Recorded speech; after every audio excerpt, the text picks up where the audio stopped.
తెలంగాణలో సంచలనంగా మారిన ఫోన్ ట్యాపింగ్ కేసులో మరో సంచలన విషయాలు వెలుగులోకి వచ్చాయి. కేసులో ఎన్నికల్లో బీఆర్ఎస్ ఓడిపోవడంతో ఎస్ఐబీ డేటాను విధ్వంసం చేయాలనే కుట్ర పన్నినట్టు వెల్లడించారు. ఈ మేరకు న్యాయస్థానంలో పోలీసులు కౌంటర్ అఫిడవిట్ దాఖలు చేశారు. ప్రస్తుతం విదేశాల్లో ఉన్న శ్రవణ్ రావు ముందస్తు బెయిల్ పిటిషన్ కౌంటర్గా వేసిన అఫిడవిట్లో పలు అంశాలు పేర్కొన్నారు.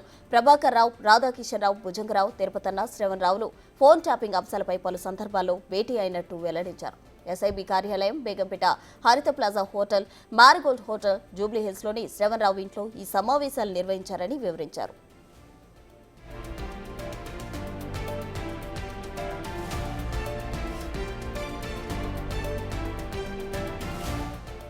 శాసనసభ ఎన్నికలకు ముందు శ్రవణ్ రావు నియోజకవర్గాల వారీగా రాజకీయ సర్వే చేయించారని అఫిడవిట్లో మెన్షన్ చేశారు.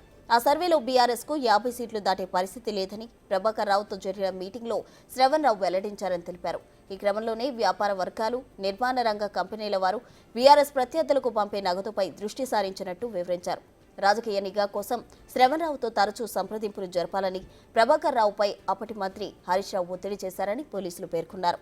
బీఆర్ఎస్ అభ్యర్థులపై పోటీ చేసే ప్రత్యర్థుల ఫోన్ నెంబర్లు నిఘా ఉంచాలని శ్రవణ్ రావు సూచించిన మేరకు ప్రణీత్ రావు తన బృందంతో ప్రొఫైళ్లు తయారు చేసి నిఘా ఉంచారని పేర్కొన్నారు.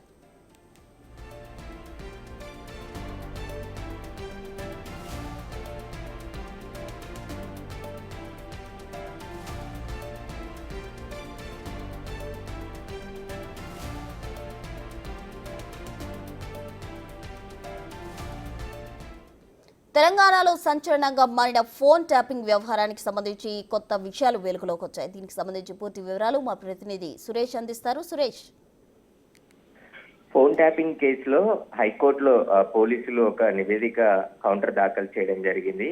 ఎవరైతే శ్రవణ్ రావు, ఒక ఛానల్ కి సంబంధించిన ఎండీగా పనిచేస్తున్నటువంటి శ్రవణ్ రావు ముందస్తు బెయిల్ పిటిషన్ వేయడంతో దాంట్లో పోలీసులు కౌంటర్ దాఖలు చేశారు. ఈ కౌంటర్ లో అనేక విషయాలు కోర్టు దృష్టికి తీసుకురావడం జరిగింది. శ్రవణ్ రావుతో పాటు హరీష్ రావు, అప్పటి మంత్రిగా పనిచేసిన హరీష్ రావు ఒత్తిడి మేరకే శ్రవణ్ రావు ఎస్ఐబిలో పనిచేసే ప్రణీత్ రావు మిగతా టీంతో నిరంతరం చర్చలు చేసి కొంతమంది రాజకీయ నాయకులతో పాటు వ్యాపారులకు సంబంధించిన ఫోన్ నెంబర్లను ట్యాపింగ్ చేశాడని చెప్పేసి కూడా ఈ నివేదికలో పొందుపరచడం జరిగింది.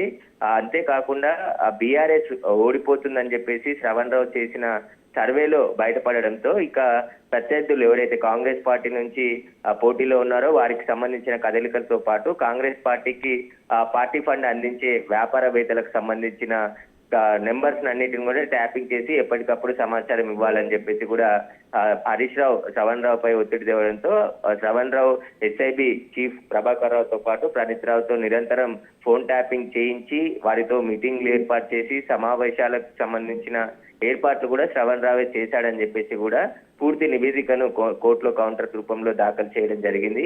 అయితే శ్రవణ్ రావు నివాసంతో పాటు ఎస్ఐబి కార్యాలయానికి కూడా అనేక సార్లు వీరందరూ కలిసి మీటింగ్స్ ఏర్పాటు చేసుకొని అనేక విషయాలు చర్చించి ఫోన్ ట్యాపింగ్ సంబంధించిన ఎక్విప్మెంట్ ను కూడా వినియోగించినట్టు దీనికి సంబంధించిన విషయాలన్నీ కూడా కోర్టులో కౌంటర్ రూపంలో పోలీసులు దాఖలు చేశారు. ముందస్తు బెయిల్ శ్రవణ్ రావుకి ఇవ్వద్దు, ఆయన కీలక నిందితుడిగా ఉన్నాడు, పరారీలో ప్రస్తుతం ఉన్నాడు, అమెరికా పారిపోయాడు, అతనిపై లుకౌట్ నోటీసులు కూడా జారీ చేశామని చెప్పేసి కూడా కోర్టు దృష్టికి తీసుకొని రావడం జరిగింది. ఇప్పుడు హరీష్ రావు, మాజీ మంత్రి హరీష్ రావు ఒత్తిడి మేరకే శ్రవణ్ రావు పనిచేశాడని చెప్పేసి పోలీసులు చెప్పినట్టు పోలీసులు కౌంటర్ దాఖలు చేయడం జరిగింది. ఎవరైతే అరెస్ట్ అయిన నిందితులు ఉన్నారో వారికి సంబంధించిన స్టేట్మెంట్ ఆధారంగానే వీరిని కేసులో చేర్చామని చెప్పేసి కూడా పోలీసులు కౌంటర్ దాఖలు చేశారు. థాంక్యూ సురేష్.